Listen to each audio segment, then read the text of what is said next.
है कि सोमवार की अगर प्रदोष पड़ती है, बहुत ध्यान से सुनना महाराज, सोमवार की प्रदोष पड़ती है तो शंकर भगवान कैलाश पर निवास करते हैं। मंगलवार की प्रदोष पड़ती है तो शिव काशी में निवास करते हैं। बुधवार की प्रदोष पड़ती है तो शिव रजत भवन में निवास करते हैं। गुरुवार की प्रदोष पड़ती है तो शिव गंगा के स्थल पर निवास करते हैं। शुक्रवार की अगर प्रदोष पड़ती है तो शिव नीलकंठ पर विराजमान होते हैं। शनिवार की अगर प्रदोष पड़ती है तो शिव शमी के वृक्ष के नीचे रहते हैं। और रविवार की जब प्रदोष पड़ती है तो शिव बेलपत्र के पेड़ के नीचे निवास करते हैं। महाराज ये एकादशी शंकर से कह रही है कि आपका स्थान ये नहीं कि आप कैलाश पर मिले, उस वार को, उस तिथि के दिन, उस अनुकूल।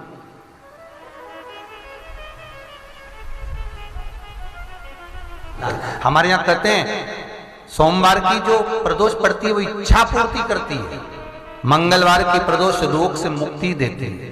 बुधवार की प्रदोष कामना की पूर्ति करती है। गुरुवार की प्रदोष शत्रुओं का नाश करती है। शुक्रवार की प्रदोष सुख और शांति देती है।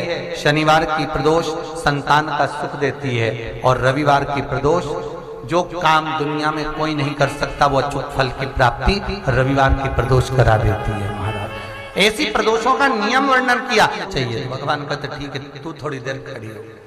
एकादशी सम्मुख खड़ी हुई।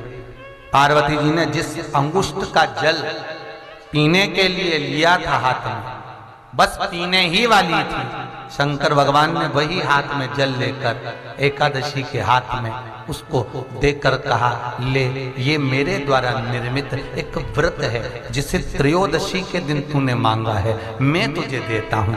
आज इस व्रत का फल मैं तुझे प्रदान करता हूँ। अब तू जिस जीवात्मा को लेकर जाएगी उसका पाप प्रबल नहीं होगा।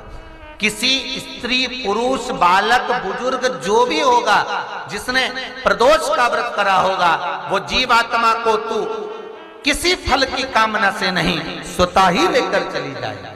उसमें कोई कामना नहीं है।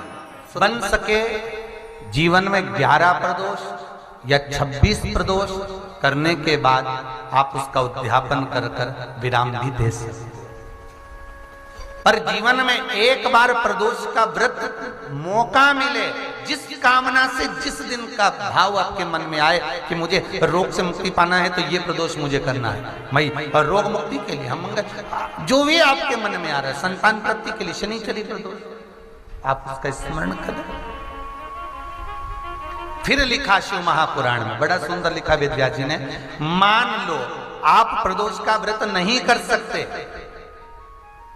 आप अगर व्रत नहीं कर सकते तो प्रदोष के दिन, प्रदोष काल में शाम का समय सूर्य अस्त का कुछ पल, कुछ घड़ी के पहले से लेकर बाद तक का प्रदोष काल के अंतर्गत आप शंकर जी के मंदिर में जाकर 1 लोटा पानी, 5 बेलपत्र भी अगर समर्पित करते हैं तो संपूर्ण प्रदोष का फल आपके भाग्य में प्रबल हो जाए। शिव महापुराण में इस